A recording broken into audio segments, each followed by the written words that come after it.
ఇవాళ నేను ఒకటే అడుగుతా ఉన్నాను జగన్మోహన్ రెడ్డి, ఇక్కడ మా మీడియా మిత్రులు కూడా ఉన్నారు. మన పక్కనే ఎయిమ్స్ మంగళగిరి ఉంది. ఈ కొద్ది కాలంలో ఎయిమ్స్ మంగళగిరికి 30,23,257 మంది వచ్చారు పేషెంట్స్. ఇన్ పేషెంట్స్ 67,012 మంది.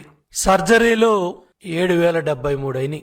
మన ఎయిమ్స్ మంగళగిరి రాష్ట్ర విభజన జరిగిన తర్వాత చంద్రబాబు నాయుడు గారు పట్టుబట్టి మంగళగిరిలో ఎయిమ్స్ హాస్పిటల్ తీసుకొస్తే, అవును మహేష్ అన్న, ఎయిమ్స్ మంగళగిరి మీరే తెచ్చినారు, బాబు గారే తెచ్చినారు.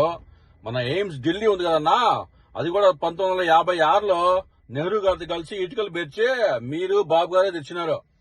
చూడన్నా ఒకసారి వీళ్ళని తప్పు చెప్తా ఉన్నారు.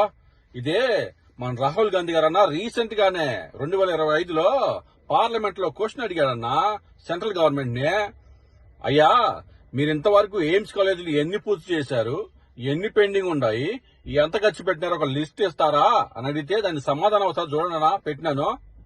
చూడనా లిస్ట్ లో ఫస్ట్ పేరే ఎయిమ్స్ మంగళగిరన్నా. వీళ్ళు సెంట్రల్ గవర్నమెంట్ వాళ్ళు ప్రధానమంత్రి స్వస్థ సురక్ష యోజన అనే స్కీమ్ ద్వారా ఎయిమ్స్ మంగళగిరి 1618 కోట్లు ఇచ్చి నిర్మించినారన్నా. మన జగన్ గవర్నమెంట్ ఉన్నప్పుడు వచ్చి దాన్ని మోదీ గారు ఓపెనింగ్ కూడా చేసినారన్నా. మీరు 2018లో ఇది స్టార్ట్ చేసినప్పుడు సిద్ధార్థ మెడికల్ కాలేజీలో పిల్లల్ని టెంపరీ బిల్డింగ్ లో పెట్టినారన్నా. ఇదే కాదన్నా, దేశంలో ఉన్న అన్ని ఎయిమ్స్ కాలేజీలు సెంట్రల్ వాళ్ళు నిర్మించినవన్నా. ఇది మోదీ గారు చేసిందన్నా. మోదీ గారు చేసిన పని మీరు తీసుకుంటే ఎట్టన్నా? ఆయన తెలిస్తే బాధపడతారన్నా. ఎయిమ్స్ కాలేజీలో జగన్ గారు తెచ్చారని కూడా నేను చెప్పట్లేదన్నా, అటు చెప్పుకునే వాళ్ళం కాదు. ఆయన తెచ్చిన మెడికల్ కాలేజీలే పీపీపీలని పాడు చేస్తున్నారని, పిల్లల భవిష్యత్తు ఆడుకుంటా ఉన్నారని మా బాధనా. అంతే, ఇంకేం లేదన్నా. వైసీపీ నాయకులకి సమాధానం చెప్పండి.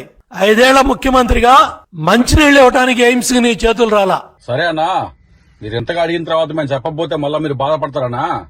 చూడన్నా ఒకసారి, ఇది 2020లో ఎయిమ్స్ మంగళగిరిలో వాటర్ ట్యాంక్ షిఫ్టింగ్ కోసం జగన్ గారు ₹1 కోటి ఇచ్చిన జియో. ఇది 2022లో జగన్ గారు ఆత్మకూరు స్టోరేజ్ ట్యాంక్ నుంచి ఎయిమ్స్ మంగళగిరికి 3.5 క్యూసెక్కుల నీటిని ఇవ్వాలని సప్లై చేయాలని ఇచ్చిన జియో. ఇది 2002లో విఎంసి నుంచి, అంటే విజయవాడ మున్సిపల్ కార్పొరేషన్ నుంచి ప్రతిరోజు ఎయిమ్స్ మంగళగిరికి 3 లక్షల లీటర్లు నార్మల్ రేట్స్ లో సప్లై చేయాలని ఇచ్చిన జియో. ఇవే కాకుండా ఎయిమ్స్ మంగళగిరికి నీటి కోసం ఎన్ని కోట్లు ఖర్చు పెట్టారో అన్ని క్లియర్ గా భద్రంగా ఉన్నాయన్నా. కావాలంటే మీకు పంపిస్తానా?